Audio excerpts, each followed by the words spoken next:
You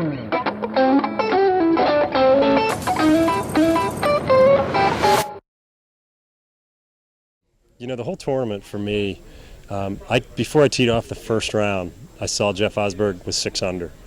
So it may seem strange, but it was sort of liberating because I knew that I had to play really good golf. There was no patience. There was no, you had to just go out and play good golf. So that helped me put a good round up together up there yesterday. And then today, being with Jeff, which was really my objective yesterday, was to try to get in the group with him. He played so well. You know, the results are not gonna show for him, and I feel bad because he really was playing such great golf. But my goal today was just to get within range of him, starting at 4, and I did that early with a couple birdies. And I can't even say he hit bad shots. He just hit the wrong club once or twice, and unfortunately that put guys like me back in it. So that was my mentality, and you know, there I was, sort of basically tied for the lead, I guess, at one point on the back 9, and yeah, you know, I just couldn't close it. But that's golf, and Chris is a great champion. I mean, he outlasted us, and you know, didn't make the errors that Jeff and I were making, and he's a kid that I think everybody in Gap knows was a star in the making, and this probably will be the first of many for him. So I'm really happy for him. He's a kid that I really like. Were you trying to force it a little bit today, or did, you know, just some shots and putts not go the way that you planned? I mean, for instance, on 11, you know, it looked like you were trying to drive the green there. Mm-hmm. You put it in the hazard, just like, yeah, couldn't seem to get enough momentum. Yeah, you know, the story of my year, unfortunately, has been I've had to grind really hard, and inside my bag, inside every round, I seemingly hit 2 or 3 really bad shots. And unfortunately, when I'm playing my best, I didn't have those in my bag. I just have them right now, and there's probably many reasons for it, but my swing's just producing them right now. So, you know, I wasn't pushing too hard. I think I was pretty focused. I was excited to be near Jeff, and I thought he and I were going to have a duel down the stretch, and it just didn't materialize. But I also hit some decent shots coming in that I just didn't get anything out of. I think a big turning point for me was the par 5 14th. I took a very aggressive path there. I went over the water, and I had 170 yards in, and I just thought with a little flyer uphill I could hit a 9-iron nice and solid, and hit it right smack at the middle of the green. I thought that was my turning point, and turned out I flew the green and almost went out of bounds. I was a foot in bounds. So that was disappointing, and you know, just stalled the opportunity to sort of get some momentum again, and that happens. It was a good shot, just didn't get out of it.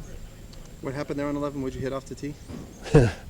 Well, I hit the 2-iron. 2-iron, okay. Yeah, and I was trying to hit it up the right side, and didn't hit it up the right side at all. Hit it pretty far left pretty quickly. So you're trying to be a little short then? You can't. No, I was trying to drive it on. It was downhill about 270, I believe. So we figured it was a 255 shot, okay. And I thought that 2-iron would sort of be right at the front part of the green, or maybe middle. Okay. Jeff got off to a couple birdies in the first 3 holes. Mm-hmm. He had a 6-shot lead at one point. Then you had birdie. I probably should have had another birdie, just missed a short putt. Yeah. Did you feel kind of getting a little momentum there and kind of closing the gap as he was making a couple bogeys? And yeah, oh yeah, for sure. You know, he certainly made a statement very early with his play, and I missed converting a short birdie putt on 2, which was disappointing because it was a chance for me to just try to get in the red a little bit. And you know, when I made birdie on 5, I hit it a foot, and then I made birdie on 6, and then I hit it 3 feet on 7. Unfortunately, when I missed that, I needed to make that to keep things going. But at the same token, I had put myself where I needed to be. I mean, I was within 1 or so of Jeff, or within 1 or 2, and you know, for me, it was all about getting close to Jeff, and when I did, unfortunately, I expected us both to play great.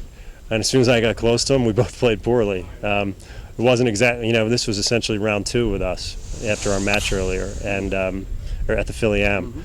And we played just such great golf there that I was sort of hoping for the same thing, and you know, unfortunately, it didn't happen. What'd you hit in on 5? 5, I hit a 6-iron to about a foot. And then 6, what'd you have left in there? 6, I had a wedge from 140 yards and hit that about 5 feet. Right.